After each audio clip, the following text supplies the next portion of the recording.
ಊಟ ಮಾಡಬೇಕಾದ್ರೆ ಯಾವಾಗಲೂ ಕೂಡ ಈ 3 S ಪ್ರಿನ್ಸಿಪಲ್‌ನ ಫಾಲೋ ಮಾಡಿ. S English alphabet S. ಮೊದಲನೇ ಎಸ್ ಬಂದ್ಬಿಟ್ಟು ಸಿಟ್ ಅಂಡ್ ಇಟ್. ಯಾವಾಗಲೂ ಕೂಡ ನಾವು ಊಟ ಮಾಡಬೇಕಾದ್ರೆ ಕೆಳಗಡೆ ಕುತ್ಕೊಂಡು ಚಕ್ಲು ಬಾಲ ಹಾಕೊಂಡು ಕುತ್ಕೋಬೇಕು. ಚಕ್ಲು ಬಾಲ ಅಂದರೆ ಸುಖಾಸನ ಪೊಸಿಷನ್, ಕ್ರಾಸ್ ಲೆಗ್ ಪೋಸ್ಟರಲ್ಲಿ ಕುತ್ಕೋಬೇಕು. ಇದರಿಂದ ಏನಾಗುತ್ತೆ ಅಂದರೆ ಬ್ಲಡ್ ಸರ್ಕ್ಯುಲೇಷನ್ ಬಾಡಿಗೆ ತುಂಬ ಚೆನ್ನಾಗಿ ಪಾಸ್ ಆಗುತ್ತೆ ಆ್ಯಂಡ್ ಡೈಜೆಷನ್ ಕೂಡ ತುಂಬ ಚೆನ್ನಾಗಿ ಆಗುತ್ತೆ. ಸೆಕೆಂಡ್ ಎಸ್ ಬಂದ್ಬಿಟ್ಟು ಸೈಲೆನ್ಸ್. ಸೈಲೆನ್ಸ್ ಅಂದರೆ ನಾವು ಊಟ ಮಾಡಬೇಕಾದ್ರೆ ಮಾತಾಡಬಾರ್ದು ಅಂತ ನಾನು ಹೇಳ್ತಿಲ್ಲ.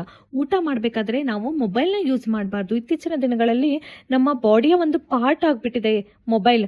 ಪ್ರತಿಯೊಬ್ಬರು ಏನು ಮಾಡ್ತಾರೆ ಅಂದರೆ ಮೊಬೈಲ್ನ ವಾಶ್ರೂಮಿಗೆ ಹೋದ್ರೂ ಕೂಡ ಕ್ಯಾರಿ ಮಾಡ್ತಾರೆ, ಕಿಚನಲ್ಲಿ ಇದ್ರೂ ಕೂಡ ಯೂಸ್ ಮಾಡ್ತಿರ್ತಾರೆ, ಮನೇಲಿದ್ರೂ ಕೂಡ ಯೂಸ್ ಮಾಡ್ತಿರ್ತಾರೆ, ಔಟ್ಸೈಡ್ ಇದ್ರೂ ಕೂಡ ಯೂಸ್ ಮಾಡ್ತಾ ಇರ್ತಾರೆ.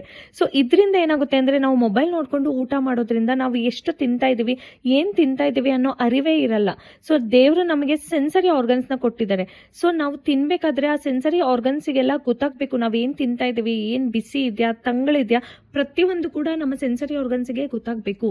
ಆ್ಯಂಡ್ ಥರ್ಡ್ ಎಸ್ ಬಂದ್ಬಿಟ್ಟು ಸ್ಲೋ ಈಟಿಂಗ್. ಸ್ಲೋ ಈಟಿಂಗ್ ಅಂದರೆ ನಿಧಾನವಾಗಿ ತಿನ್ನಬೇಕು.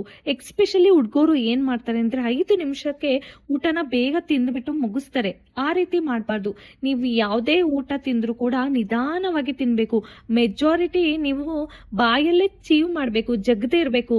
ರಿಮೈನಿಂಗ್ ಡೈಜೆಷನ್ ಎಲ್ಲ ಹೊಟ್ಟೆ ಒಳಗೆ ಆಗುತ್ತೆ. ಮೋಸ್ಟ್ ಆಫ್ ದ ಡೈಜೆಷನ್ ಏನು ಮಾಡಬೇಕು ಅಂದರೆ ನೀವು ಮೌತಲ್ಲೇ ಫುಡ್ನ ಪ್ರಾಪರಾಗಿ ಚೀವ್ ಮಾಡಿಬಿಟ್ಟು ಹೊಟ್ಟೆ ಒಳಗೆ ಕಳಿಸ್ಬೇಕು. ಸೊ ಈ 3S ಪ್ರಿನ್ಸಿಪಲ್ನ ಯಾವಾಗಲೂ ಕೂಡ ನೀವು ಊಟ ಮಾಡಬೇಕಾದ್ರೆ ಫಾಲೋ